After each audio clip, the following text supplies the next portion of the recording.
नमस्कार दोस्तों, बालाजी एजुकेशन बरेली में आप लोगों का फिर से स्वागत है।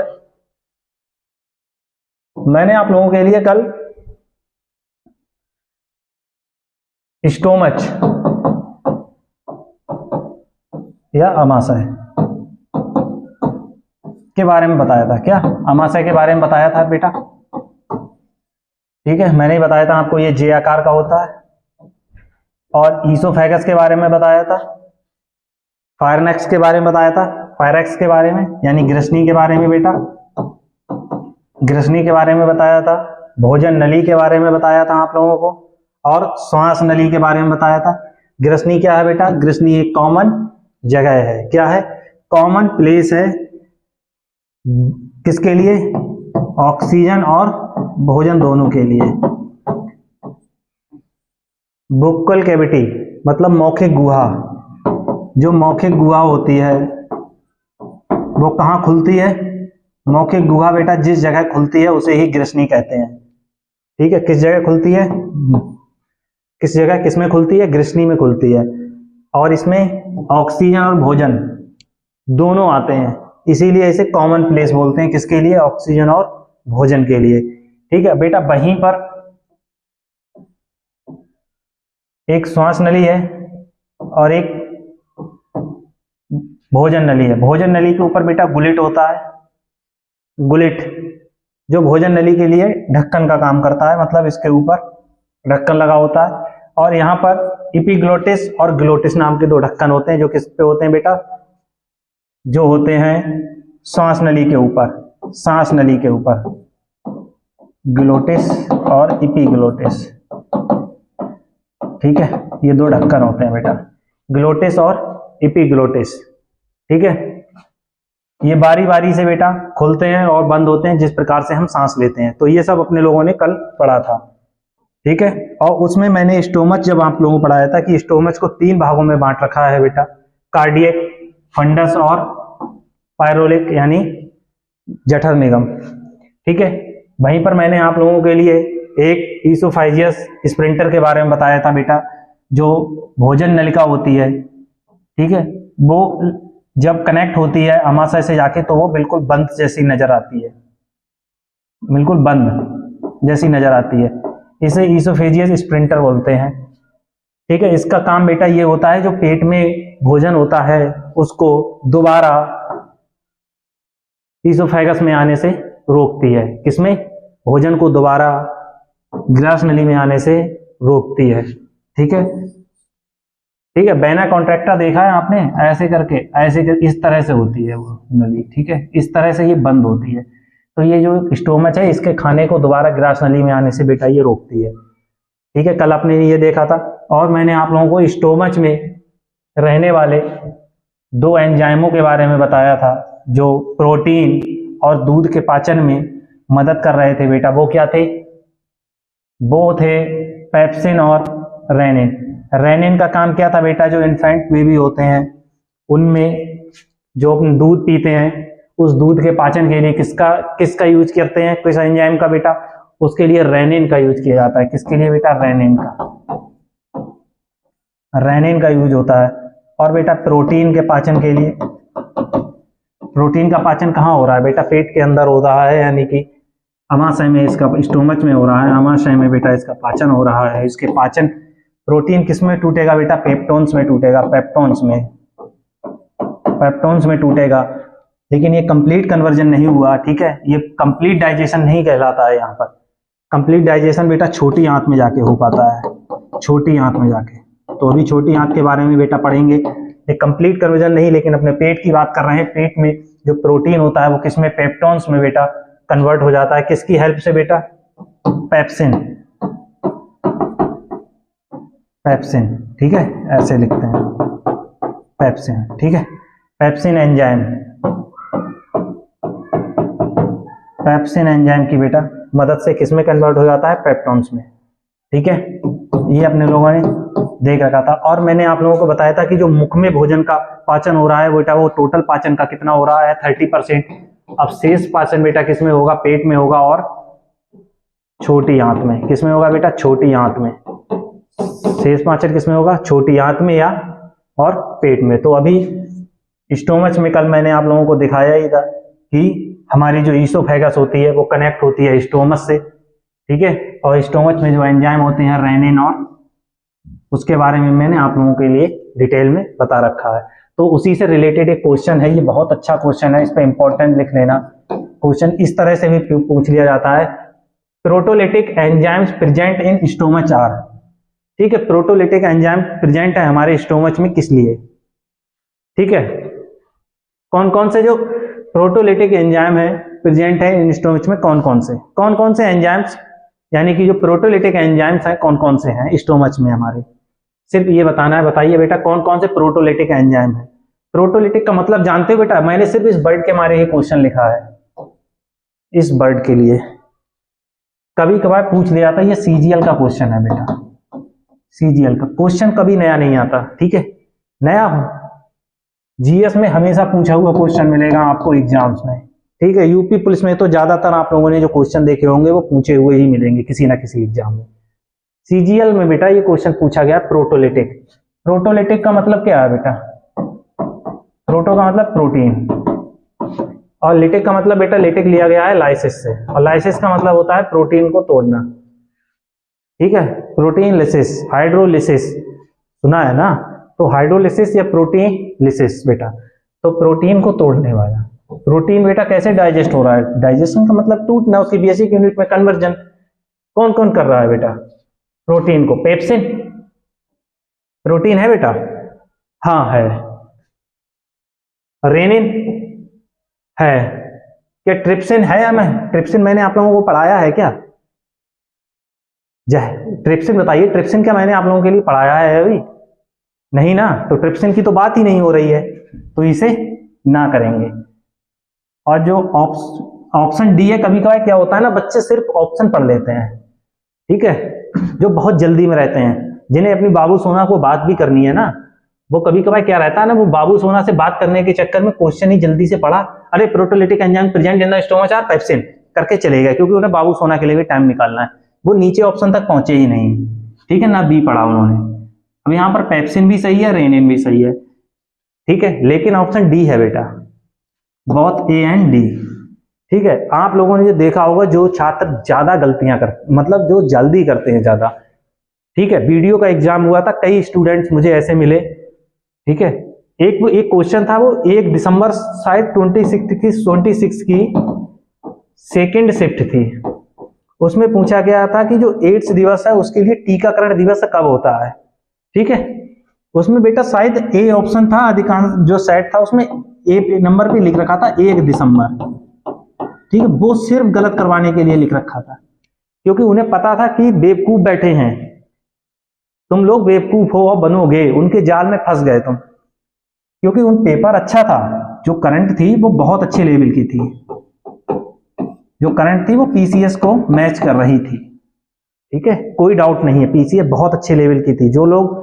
कह रहे थे कि बहुत इजी पेपर है, जिन लोगों खुद मास्टरों पे सॉल्व नहीं हुआ है पेपर, ठीक है, जिन्होंने सॉल्व कराया है उनके 40% क्वेश्चन गलत है आंसर, ठीक है, अब वो आंसर की आई है उससे मैच करवा के आंसर बता रहे हैं, ठीक है, करंट बहुत अच्छे लेवल की थी, और रीजनिंग का तो पूछो ही मत, बहुत बेहतर पेपर था, यानी बहुत टफ पेपर था मेरे हिसाब से, ठीक है, और खासकर 26 की सेकंड से उसमें क्वेश्चन था यही वाला जो मैं आपको ये बता रहा हूं कि वो ऑप्शन पे देखते ही नहीं है, उसमें लोगों ने 90% से ज्यादा लड़के इसी में निपट गए, सबने 1 दिसंबर, विश्व एड्स दिवस 1 दिसंबर, विश्व एड्स दिवस 1 दिसंबर, सब यही करके आए हैं, और क्वेश्चन नहीं पढ़ना है, ऑप्शन नहीं पढ़ना है, सिर्फ जल्दबाजी। बेटा अगर पेपर आप देख रहे हो कि पेपर एडवांस है, पेपर अच्छा था, सबको पता चल रहा था, फिर भी लड़कों ने गलतियां की, कम से कम देख तो लो कि जब पेपर में कोई क्वेश्चन आसान नहीं है तो हम ऑप्शन क्वेश्चन कहना क्या चाह रहा है ये तो पढ़ लें कि इतना आसान कैसे हो सकता है,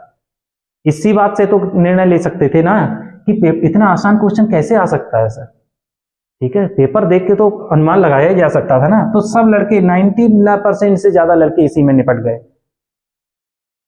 अब ये क्वेश्चन गलत करने लायक था, पता था लोगों को 18, ठीक है, अब लेकिन क्या, अब यहां पर 3 नंबर चले गए, 3 नंबर कैसे चले गए, एक तो ये सही हो रहा था, 2 मिलते, गलत हो गया, 1 नंबर उसका भी ले गया, तो ये 3 नंबर चले गए पानी में। ठीक है, और एक एक नंबर से बेटा कट ऑफ बनती है। ठीक है, 1 नंबर से रह जाओगे तो वहां फेल ही कहलाओगे, 0.1 नंबर से भी रह गए फेलियर ही कहलाते हो। ठीक है, तो एक एक नंबर, अब आप क्या है इसमें कोई बात थी नहीं थी, क्वेश्चन में पता होगा आपको, मैं नहीं कह रहा हूं नहीं पता होगा, पता होगा, लेकिन बेटा सिर्फ आप लोगों की जल्दी के कारण सिलेक्शन, कितने बच्चों का सिलेक्शन छूट जाएगा।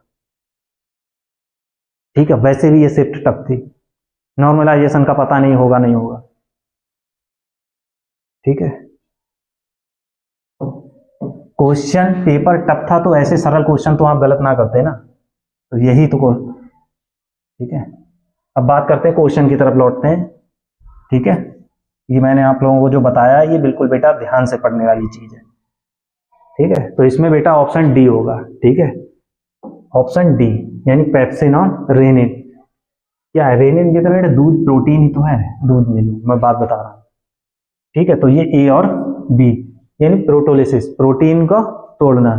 कौन से 2 एंजाइम है बेटा, पेप्सिन और रेनिन। ठीक है, अब बात कर लेते हैं बेटा डाइजेशन। हमने पेट में पहले मुख में डाइजेशन कराया जिसमें 30% डाइजेशन हो गया था। उसके बाद हमारा भोजन ग्रास नली की हेल्प से, ग्रसिका के द्वारा ग्रास नली की हेल्प से स्टोमच में लाया गया यानी बोलस को। बोलस में बेटा HCl भी प्रेजेंट था। HCl प्रेजेंट, HCl हमारे पेट को हानि क्यों नहीं पहुंचा रहा था, क्योंकि वहां पर म्यूकस नेक ग्लैंड थी, मतलब सेल थे, तो जिसके कारण हमारा HCl हमारे पेट को कोई हानि नहीं पहुंचा रहा है। और HCl के काम मैंने बेटा क्या क्या बताए थे। HCl बेटा भोजन को एसिडिक बनाता है, जीवाणुओं को जीवाणुरोधी बनाता है भोजन को जो बोलस आया हुआ होता है, और बेटा एक काम और करता है, वो जो पेटाइलिन एंजाइम है या टाइलिन एंजाइम है उसको निष्क्रिय करता है। ठीक है, ये जो 3 काम होते हैं। और बेटा सिर्फ जो स्टोमच है उसका काम होता है बेटा भोजन का भंडारण करना, भोजन का भंडारण करना, जो मैंने कल आप लोगों को ये बताया था। तो इसीलिए अपने आप आगे बढ़ते हैं। अब बात कर लेते हैं बेटा, अब जो नेक्स्ट डाइजेशन होगा वो किसका होगा बेटा, स्मॉल इंटेस्टाइन का।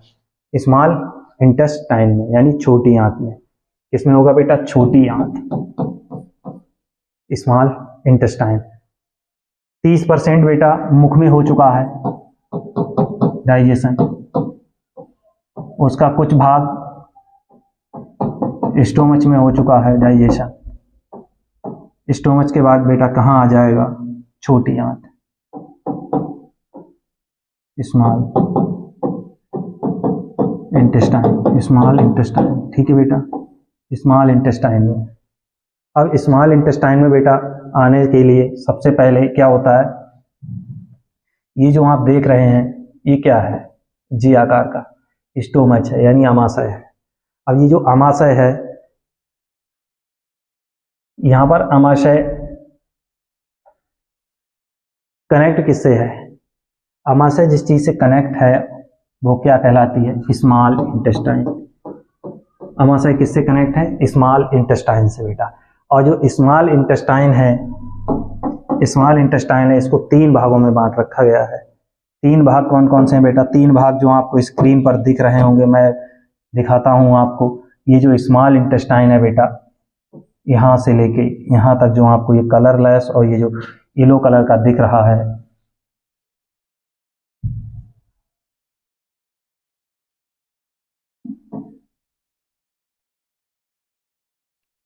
नंबर 1 ड्यूडेनम बेटा, नंबर 2 ज्यूजेनम और नंबर 3 इलियम। ये 3 पार्ट होते हैं बेटा किसके, स्मॉल इंटेस्टाइन के, यानी स्मॉल छोटी आंत के। कितने पार्ट हैं बेटा, 3 पार्ट हैं, ड्यूडेनम, जेजुनम और इलियम। किसके, इलियम के 3 पार्ट है। यहाँ पर आई होगा, इलियम होता है बेटा। ठीक है, प्रिंटिंग मिस्टेक है, यहाँ पर इलियम होगा। ठीक है, 3 पार्ट है, कौन कौन से, डेडुनम, जेजुनम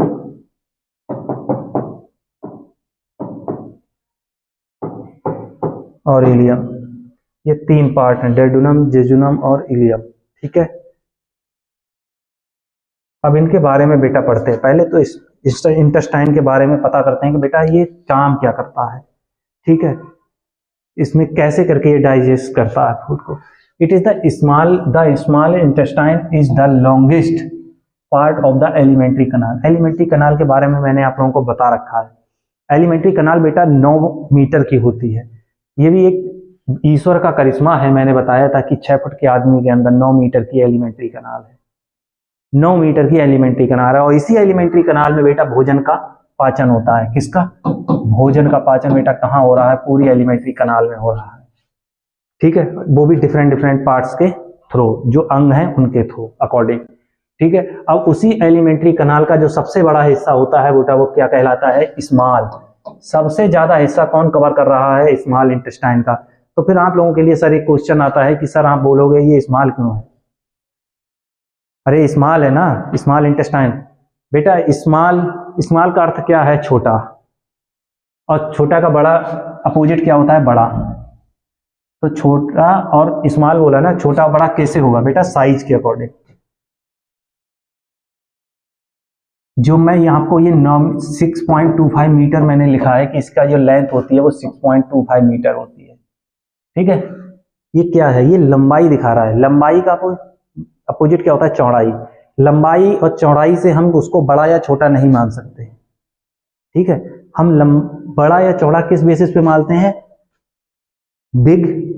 बिगर या शॉर्टर, बिगर या शॉर्टर। अब यहां पर हम किसके बेसिस पर स्मॉल इंटेस्टाइन और लार्ज इंटेस्टाइन को डिफाइन करेंगे? बेटा डायमीटर के बेसिस पे।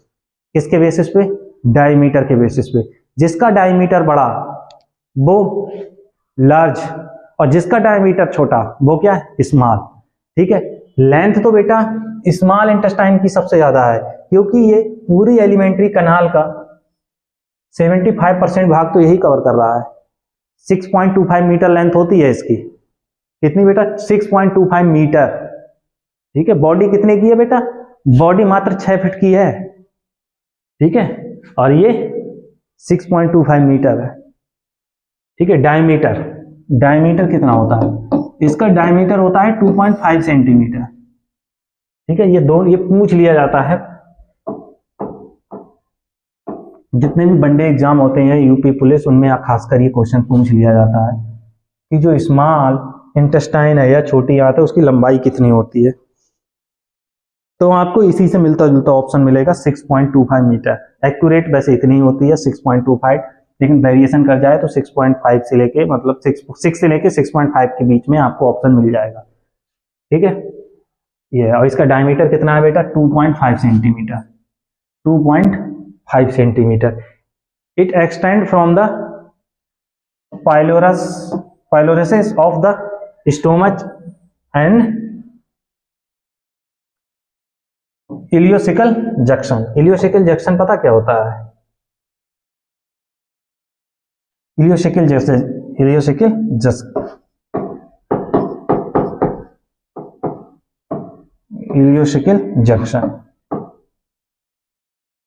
ठीक है, ये कहां से? ये बेटा ये एक्सटेंड करती है, पता कहां से?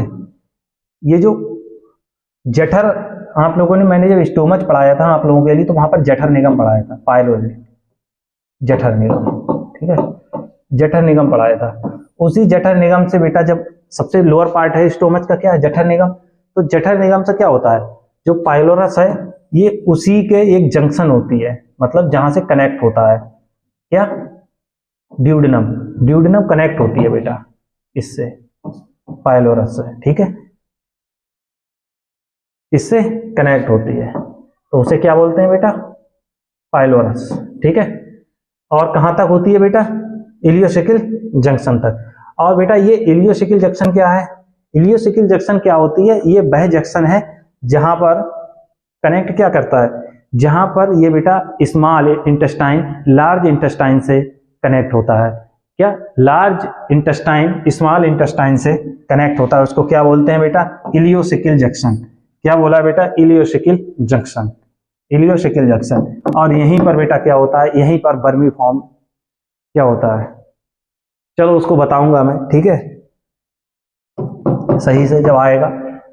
ठीक है, तो ये बात आप लोगों के समझ में आई कि इसकी लेंथ क्या है बेटा? 6.25 मीटर। इसका डायमीटर बड़ा, इसे छोटा क्यों बोला गया? क्योंकि इसका डायमीटर कम है बेटा, डायमीटर के बेसिस पे कहते हैं, लेंथ के बेसिस पे नहीं।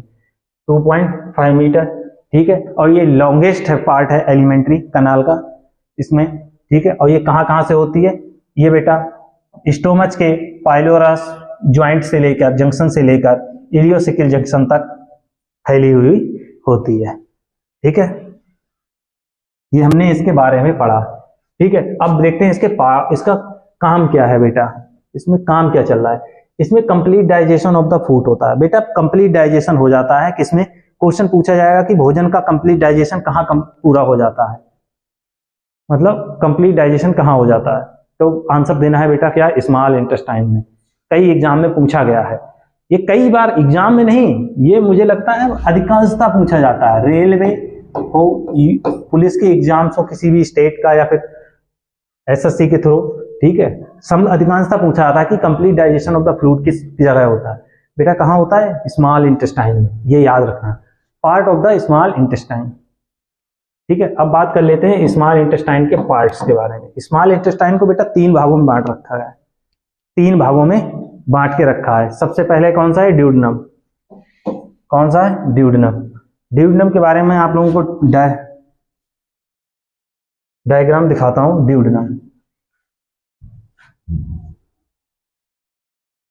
तो ये पार्ट आपको दिख रहा है ना, ये सी शेप का, ये क्या है? ये जो सी शेप का इस तरह से दिख रहा है ना आप लोगों के लिए, ऐसे जो पायरोलिसिस जंक्शन से, जो प्योरोलिस जंक्शन, प्योरोलिस जंक्शन यहां पर होती है, इससे कनेक्ट होता है, ठीक है। इस तरह से होता है ये। तो ये जो पार्ट है जो सी शेप का है, कैसे? सी शेप, सी वैसे ही तो बनाते हैं, जो ये सी शेप का, इसे क्या बोलते हैं बेटा? ड्यूडेनम। क्या बोलते हैं? ड्यूडेनम। ये ड्यूडेनम, इसे क्या बोलते हैं बेटा? ड्यूडेनम। ये बहुत इंपॉर्टेंट रोल प्ले करता है ड्यूडेनम। क्या है? ड्यूडेनम, जेजुनम और इलियम, मैंने आप लोगों को बताया था, ये 3 पार्ट में डिवाइड है, ठीक है। तो बात कर रहे हैं ड्यूडेनम, ये सी शेप का होता है, ठीक है। It is about 10 inch long, यानी 25 सेंटीमीटर, ठीक है। कितना होता है बेटा? ये 10 इंच लंबा या फिर 25 सेंटीमीटर लंबा होता है। और इसमें ये इंपॉर्टेंट पार्ट क्या प्ले कर रहा है? इसी में बेटा, ड्यूडेनम में ही बाइल डक्ट्स, बाइल डक्ट्स बेटा का यकृत के अंदर बेटा,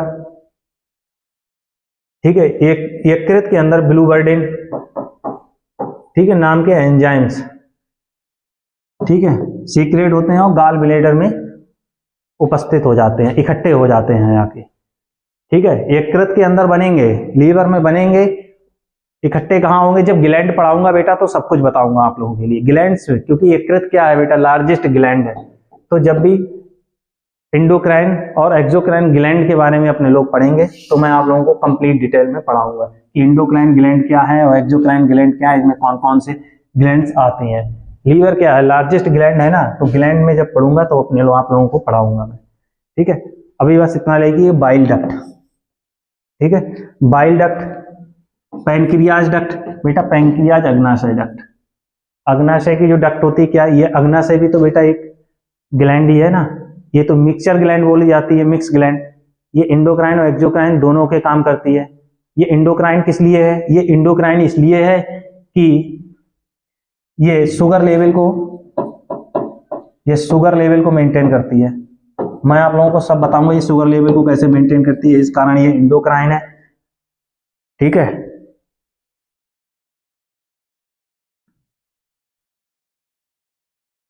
तो ये बाइल डक्ट और जो पैनक्रियाज से जो भी एंजाइम सीक्रेट हो रहे हैं बेटा, वो सब इसी में आकर निकलते हैं, ठीक है। इसी जो सी शेप का है ड्यूडेनम, इसी से कनेक्ट होते हैं, क्या? इसी से कनेक्ट होते हैं, यानी ड्यूडेनम। क्या बोलते हैं इसे? ड्यूडेनम। जेजुनम, जेजुनम बेटा ये 2/5 part of the upper, 2/5 part होता है ये जो देख रहे हैं आप, जो ये ब्लू कलर का, जो ये ब्लू कलर का भाग देख रहे हैं आप, ये जो मैंने लगाया है, ये ज्यूजनम कहलाता है, ये ज्यूजनम कहलाता है। ये जो अपर जो ये पूरा अपर भाग दिख रहा है आपको छोटी आंत का, इस छोटी आंत का जो अपर भाग होता है उसका 2/5 भाग जेजुनम है। क्या है? जेजुनम। इसका जो 2/5 भाग है वो क्या है? जेजुनम है। और ये जो डेडुनम है बेटा ये फिक्स्ड होती है, ये मूवेबल नहीं होती। ये क्या होती है? फिक्स होती है। लेकिन जेजुनम और इलियम बेटा मूव कर सकते हैं। ठीक है, ऐसा नहीं कि मूव कहीं, मतलब इनमें मोशन होता है हल्का, मतलब अपनी जगह पर हिल सकते हैं। ठीक है, लेकिन ये नहीं, क्या ड्यूडेनम मूवमेंट बेटा एग्जिस्ट नहीं करती। ठीक है, लेकिन जेजुनम और इलियम बेटा मूवमेंट एग्जिस्ट करते हैं। ठीक है, इलियम, इलियम बेटा ये सबसे इंपॉर्टेंट पार्ट। इलियम भी बेटा एक अच्छा रोल प्ले कर रहा है आंत में, छोटी आंत में। इलियम बेटा ये लास्ट पार्ट है किसका? स्मॉल इंटेस्टाइन का। तो इसकी दायित्व भी उतना ही ज्यादा है। जब भोजन यहां पर, यानी जब शोषित भोजन जो पच रहा है या पाचन करने वाला भोजन जब इस पार्ट तक पहुंचता है तो इसका काम है कि उसमें उपस्थित जितने भी पोषक तत्व होते हैं उन सबको अवशोषित करना, उन सबको अवशोषित करना। तो इसका दायित्व भी ज्यादा है इलियम का बेटा। ठीक है, इसे ये है कि इसे कंप्लीट डाइजेशन देना है यहां पर। ठीक है, इलियम यानी जो भी भोजन में उस समय पोषक तत्व मौजूद हैं उन सबको अवशोषित करना किसका काम है बेटा? ये छोटी आंत का इलियम भाग का काम है। ठीक है, अब बात कर लेते हैं जो स्मॉल इंटेस्टाइन है। इसमें मैंने आप लोगों को बताया कि मैंने आप लोगों के लिए लीवर से यहां पर बताया था बाइल डक्ट। तो बाइल डक्ट से क्या आता है? बाइल जूस आता है। बाइल डक्ट से क्या आएगा? बाइल जूस आएगा। डक्ट का मतलब नली, डक्ट का मतलब बेटा एक नली टाइप होती है जो कनेक्ट होती है दूसरी नली से। ठीक है, बाइल डक्ट ये हिंदी भाषा के लिए है कि नली मैंने बोल दिया, जैसे डक्ट का मतलब अलग होता है। ठीक है, और बाइल जूस, बाइल डक्ट से क्या आएगा बेटा? Bile juice. पैनक्रियाटिक डक्ट से क्या आएगा? Pancreas juice, pancreatic juice. ठीक है, और फिर आंत का खुद का एक क्या तैयार हो जाएगा? रस। क्योंकि बाइल जूस आया, बाइल डक्ट से पैनक्रियाज आया और वहां पर भोजन है ही, तो क्या तैयार हो जाएगा? एक जो इंटेस्टाइल जूस तैयार हो जाएगा, इंटेस्टिशियल जूस तैयार हो जाएगा। ठीक है, अब बात कर लेते हैं कि क्या क्या पैनक्रियाज से क्या क्या आ रहा है। मैंने यहां पर बस सिर्फ डाइजेशन को पढ़ रहे हैं अपने लोग, तो डाइजेशन में देखते हैं कि डाइजेशन हुआ कैसे। यानी पैनक्रियाज से बेटा अग्नाशय से क्या आया? अग्नाशय। अग्नाशय से क्या आया? अग्नाशय क्या है? ग्लैंड है बेटा। ग्लैंड को, ग्लैंड के बारे में पढ़ेंगे अपने लोग। ठीक है, लेकिन पहले अपने डाइजेशन पढ़ रहे हैं तो डाइजेशन करके देखते हैं। अब जैसे प्रोटीन आया या पेप्टोन्स आया, प्रोटीन किसमें टूट गया था बेटा? पेप्टोन्स में। और थोड़ा बहुत प्रोटीन बचा भी हो, क्योंकि कंप्लीट डाइजेशन नहीं हुआ था। मैंने बोला नहीं था कि प्रोटीन का बेटा कंप्लीट डाइजेशन नहीं हुआ है, तो किसमें है? प्रोटीन्स या पेप्टोन्स है। अग्नाशय से क्या आया बेटा? ट्रिप्सिन। क्या आया? ट्रिप्सिन। जो जो एंजाइम है बेटा यहां लिखे हैं वो किसी ना किसी एग्जाम में पूछे गए हैं, इसीलिए इसे हल्के में ना लें। सिर्फ जो उतना जिस पे इंपॉर्टेंट कर रहा हूं उसे इंपॉर्टेंट लिखें। ठीक है, तो अग्नाशय से बेटा क्या? पैनक्रियाज से कौन? ट्रिप्सिन। ट्रिप्सिन का काम क्या है बेटा? ये क्या था? पेप्टोन्स थे ना, इसको किसमें तोड़ दिया बेटा? डाईपेप्टाइड्स में। मतलब प्रोटीन का डाइजेशन चल रहा है डाईपेप्टाइड्स में, डाईपेप्टाइड्स में तोड़ दिया। ठीक है, किसे? प्रोटीन को। अब बेटा प्रोटीन ही थोड़ी ना है खाने में, स्टार्च भी तो होगा।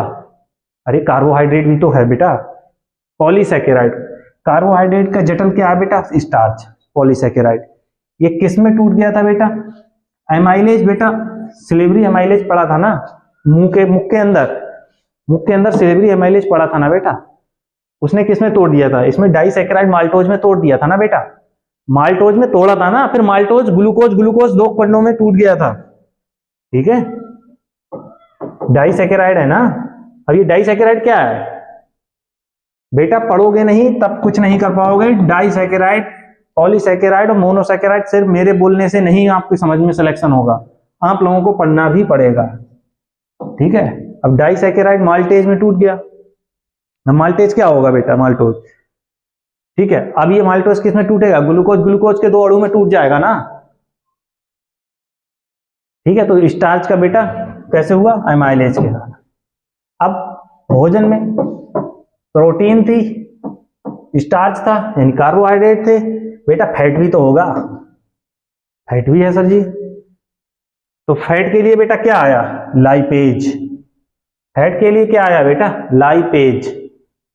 तीनों इंपॉर्टेंट है बेटा, क्या है, तीनों इंपॉर्टेंट है। किस कहां से आ रहे हैं, अग्नाशय से। तो अग्नाशय से स्रावित होने वाले एंजाइम्स के बारे में पूछ लिया जाए, उनके काम पूछ लिया जाए, तो आप लोग बता तो सकते हैं कि इसने क्या किया है, ठीक है।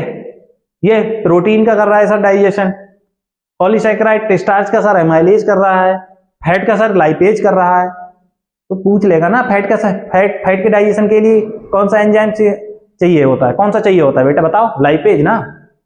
कहां से निकलता है, कई क्वेश्चन बन जाते हैं बेटा, अपने आप क्वेश्चन करने की हिम्मत पैदा करो अपने अंदर, ठीक है। जब तक अपने आप से क्वेश्चन नहीं करोगे तो दूसरे से भी क्वेश्चन नहीं कर पाओगे और एग्जाम में क्वेश्चन सॉल्व भी नहीं कर पाओगे, जब तक खुद क्वेश्चन करने की क्षमता अपने अंदर पैदा नहीं करोगे, ठीक है। क्वेश्चन से, अब इसी क्वेश्चन से 2-3 क्वेश्चन बन रहे हैं। एक पूछ लेगा ट्रिप्सिन का किससे, किस अंग से स्रावित हो रहा है, नहीं पता। क्या काम कर रहा है, नहीं पता, ठीक है। प्रोटीन्स को किस में तोड़ रहा है, नहीं पता, ठीक है। तो यही बात है, यही सबसे क्वेश्चन आते हैं, ठीक है। जो आप लोगों को आज इजी लग रहा है, पढ़ नहीं रहे हैं, 1 नंबर का क्वेश्चन आपका चला जाएगा या नेगेटिव करके आओगे तो ये 1 पॉइंट, रेलवे का एग्जाम होगा तो आप 1.5 नंबर चले जाएंगे या 1.25 नंबर चले जाएंगे, ठीक है।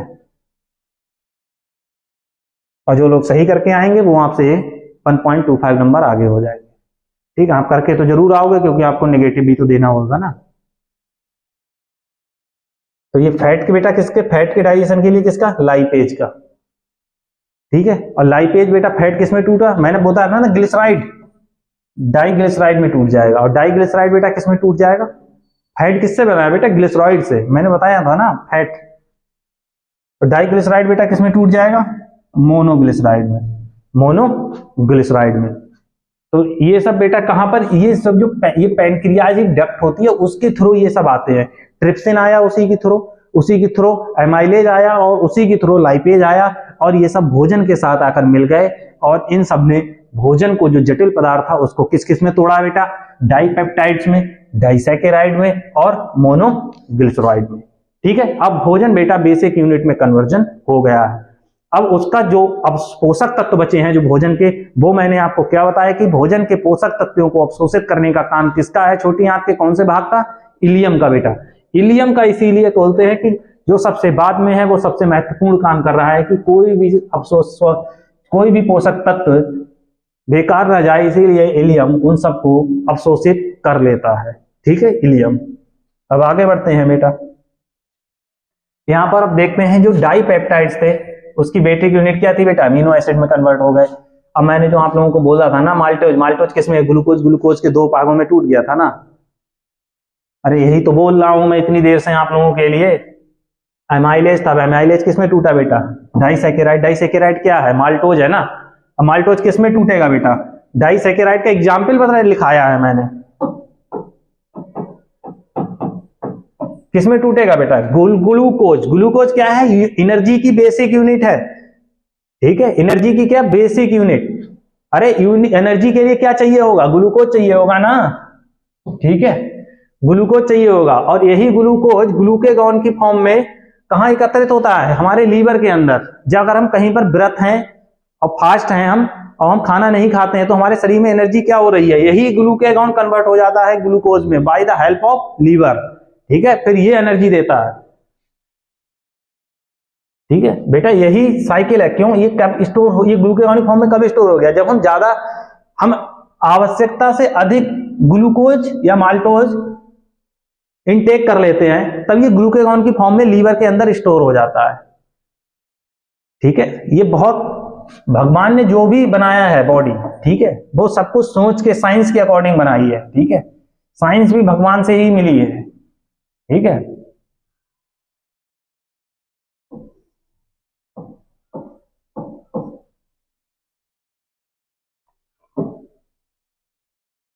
अब बेटा बात कर लेते हैं पैनक्रियाटिक जूस, ठीक है, ये कितना निकलता है। अब बात तो पैनक्रियाटिक जूस की ही बात कर रहे थे अपने, कि क्या क्या निकला इसमें से। एक बार फिर बता देता हूं मैं आप लोगों को। लाइपेज आया बेटा, एमाइलेज आया और ट्रिप्सिन आया। किसके थ्रू आया? पैनक्रियाटिक डक्ट के थ्रू आया। किसमें आ गया? ड्यूडेनम के अंदर आया। किसके अंदर बेटा? ड्यूडेनम से कनेक्ट होते हैं सब। पूछ लिया, कुछ भी पूछ सकता है आपसे, ठीक है। तो ये कितना? 1500 ml पर डे। कितना तो पैनक्रियाटिक जूस आता है एक दिन ड्यूडेनम के अंदर बेटा? 1500 ml पर डे। इतना सीक्रेट होता है। और इसका पीएच होता है 7.8। कितना होता है बेटा? 7.8। 7 पे क्या होता है बेटा? नॉर्मल, ठीक है। पीएच स्केल देखो, 7 है। इधर बढ़ते जाओगे तो एसिडिक होते जाओगे 0 की तरफ, 1 की तरफ, और इधर 14 की तरफ बढ़ते जाओगे तो क्या होता जाएगा? बेसिक होते जाओगे उतनी ही ज्यादा। तो 7.8 है ना, 7.8 है। तो ये क्या है? बहुत हल्का सा क्षारीय है, बहुत हल्का सा क्षारीय है, ठीक है। सबसे सक्रिय हिस्सा इलियम है। इलियम मैंने क्यों बताया था कि बेटा सबसे सक्रिय हिस्सा इलियम है। ये सब जितने भी पोषक तत्व होते हैं ये सबको अवशोषित कर लेता है, इसीलिए इसको हम सबसे सक्रिय हिस्सा बोलते हैं। क्या? सबसे सक्रिय हिस्सा बोलते हैं बेटा। Large intestine. अब बात कर लेते हैं लार्ज इंटेस्टाइन के। अभी तक अपनों ने क्या देखा था? स्मॉल इंटेस्टाइन के बारे में। जो लार्ज इंटेस्टाइन है उसमें अपने लोगों को जो भी इंपॉर्टेंट है वो अपने लोग पढ़ते हैं। क्या है? It is about 1.5 metre long. इसकी लेंथ कितनी लिखी है बेटा? उसकी मैंने लेंथ लिखी थी छोटे वाले की 6.25 मीटर लॉन्ग है। इसकी कितनी है? स्मॉल इंटेस्टाइन की, ये लार्ज इंटेस्टाइन की है 1.5 मीटर लॉन्ग है। क्यों? क्योंकि इसका बेटा डायमीटर देखो ना, मैंने इससे क्या बताया था? डायमीटर बड़े का पूछा है। लार्ज का मतलब बड़ा।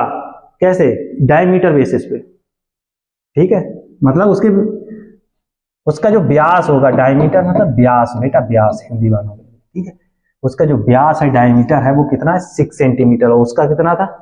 2 सेंटीमीटर। तो डायमीटर के बेसिस पे बेटा हम देख रहे हैं, ठीक है। It start from caecum and rectum and canal, ठीक है। ये कहां से होती है? ये स्टार्ट कहां से होती है? जो सीकम आप जानते हैं, मैंने आप लोगों को अभी बताया था।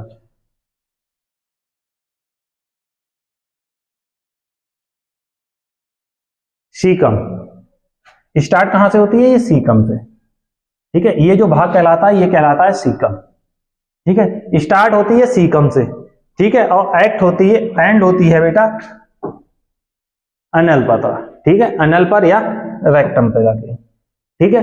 तो इसके जो जनरली पार्ट हमने बताए हैं वो सीकम, कॉलन और रेक्टम। इसके 3 पार्ट है। कुछ लोग इसको 4 पार्ट में भी मानते हैं। 4 पार्ट में कैसे मानते हैं? वो अनल को भी इसी में गिना देते हैं। क्या? अनल भी एक पार्ट है। क्या है बेटा? अनल भी इसी का पार्ट है, ठीक है। तो वो 4 मान लेते हैं। वैसे ज्यादातर 3 ही पार्टों में डिवाइड कर रखा गया है इसकी बड़ी आंत को, सीकम, कॉलन और रेक्टम। अब सीकम क्या है? सीकम बेटा जो ये कनेक्ट है स्मॉल इंटेस्टाइन और लार्ज इंटेस्टाइन, जिस पार्ट से कनेक्ट होते हैं उसे क्या बोलते हैं? सीकम। क्या बोल रहे हैं? सीकम। और यहीं पर बेटा सीकम से ही कनेक्ट होता है वर्मीफॉर्म अपेंडिक्स, जो अब एग्जिस्ट नहीं करता ह्यूमन बॉडी में। ये उनमें एग्जिस्ट करता है जो घास फूस पत्तियां खाते हैं, ठीक है। वर्मीफॉर्म अपेंडिक्स, ठीक है। सीकम, ठीक है। कॉलन बेटा 4 प्रकार के हैं। असेंडिंग, डिसेंडिंग और एक ये इलियम, स्मॉल इलियम, ठीक है। ये स्मॉल इंटेस्टाइन बेटा क्या? ये इलियम है, लास्ट पार्ट स्मॉल इंटेस्टाइन का। ये कनेक्ट है किससे? सीकम से। सीकम से कनेक्ट है। और यहीं पर बेटा ये वर्मीफॉर्म इंडेक्स होती है, वर्मीफॉर्म अपेंडिक्स, जो किसमें पाई जाती है? जो बेटा घास फूस पत्ती पर जानवर खाते हैं, ये उनमें पाई जाती थी पहले, ठीक है। अब ये इंसानों में तो होती नहीं है, ठीक है। वर्मीफॉर्म अपेंडिक्स ये गायब हो चुकी है धीरे धीरे, ठीक है। कॉलन की बात कर रहे थे बेटा, कॉलन बताया था मैंने, असेंडिंग क्योंकि नीचे से ऊपर की तरफ, असेंडिंग, हॉरिजॉन्टल और ये डिसेंडिंग, ठीक है। ये 4 प्रकार के कॉलन है, ठीक है। और ये फाइनल रेक्टम। कुछ लोग तो बेटा बताते हैं कि ये 4 पार्ट होते हैं, 1 2 3 और चौथा पार्ट को बेटा वो अनल को भी मानते हैं। किसको? अनल को भी चौथा पार्ट मान लेते हैं, लेकिन होता नहीं है बेटा, ठीक है। बड़ी आंत के 3 भाग ही ज्यादातर दिखाए जाते हैं, ठीक है। अब बात कर लेते हैं बेटा इसका यूज क्या है। यूज बहुत पूछा जाता है बेटा। पानी व खनिज को अवशोषण करने में, पानी व खनिज के अवशोषण करने में, helps in the fermentation of solid waste, यानी ठोस अपशिष्ट के किण्वन में, ठोस अपशिष्ट के किण्वन में। विटामिन क्या है? के, B1 और B2। ये इंपॉर्टेंट है बेटा, इस पर इंपॉर्टेंट लिख लो, ठीक है, बहुत ज्यादा इंपॉर्टेंट है ये, ठीक है। विटामिन कौन कौन से विटामिन को अवशोषित करता है? विटामिन को बेटा अवशोषित करता है के को, B1 को और B2 को। ये एब्जॉर्ब करता है। कौन एब्जॉर्ब करता है? क्वेश्चन पूछ लिया जाएगा बेटा, कौन सा? बड़ी आंत। बड़ी आंत में विटामिन कहां अवशोषित होते हैं? के, B1, B2 कहां अवशोषित हो रहे हैं बेटा? ये अवशोषित हो रहे हैं बड़ी आंत में। कोई भी पाचन एंजाइम इसमें नहीं है बेटा। डाइजेशन कहां पर कंप्लीट हो गया था? अरे क्वेश्चन है बेटा ये, डाइजेशन अफसोस कंप्लीट, डाइजेशन कहां कंप्लीट हो गया? डाइजेशन बेटा छोटी आंत में ही कंप्लीट हो गया। कहां पर? छोटी आंत में ही कंप्लीट हो गया डाइजेशन, ठीक है। तो यहां पर कोई भी पाचन डाइजेस्टिव एंजाइम नहीं है। और इसका पीएच बेटा इसमें कितना होता है? इस यहां पर जो भी उपस्थित होता है वेस्ट, उसका पीएच होता है 5.5 से लेके 7 के बीच में, ठीक है। 5.5 से लेके 7 के बीच में ही उसका पीएच होता है, ठीक है। तो आज अपने लोगों ने जितना भी पढ़ा वो किसके बारे में पढ़ा? वो बड़ी आंत और छोटी आंत के बारे में पढ़ा। छोटी आंत के बारे में मैंने आप लोगों को बताया था कि इसमें कौन कौन से एंजाइम्स कौन किस डक्ट के थ्रू आते हैं। लीवर से कौन सा आता है, ठीक है। और पैनक्रियाटिक से क्या क्या आते हैं, कौन कौन से एंजाइम्स आते हैं पैनक्रियाटिक डक्ट के थ्रू, ठीक है। जो किसमें मिलते हैं आके? जो सी शेप की मैंने कौन सा बताया था? ड्यूडेनम। सी शेप में बेटा कौन सा होता है? ड्यूडेनम। ड्यूडेनम में बहुत सारी डक्टें आकर खुलती हैं। तो यहां पर जो भोजन होता है उसके साथ वो जूस, पैनक्रियाटिक जूस मिलता है, और भोजन का एंजाइम, भोजन का क्या होता है बेटा? डाइजेशन, कंप्लीट डाइजेशन हो जाता है। और इसमें जो छोटी आंत होती है, इसका जो सबसे महत्वपूर्ण जो अवशोषण करने का काम किसका होता है बेटा? इलियम का। किसका? इलियम का। ये सबसे महत्वपूर्ण काम कर रहा है कि जितने भी पोषक तत्व होते हैं ये सबको अवशोषित करता है भोजन के, ठीक है। तो बेटा आज अपने लोगों ने छोटी आंत और बड़ी आंत के बारे में पढ़ा है। कल अपने बेटा एंडोक्राइन और एक्सोक्राइन ग्लैंड के बारे में डिटेल से पढ़ेंगे, ठीक है। तो आप लोगों को हमारा ये लेक्चर कैसा लगा? अगर अच्छा लगा तो हमारी वीडियो को लाइक कीजिए, हमारे चैनल को सब्सक्राइब कीजिए। थैंक यू, धन्यवाद।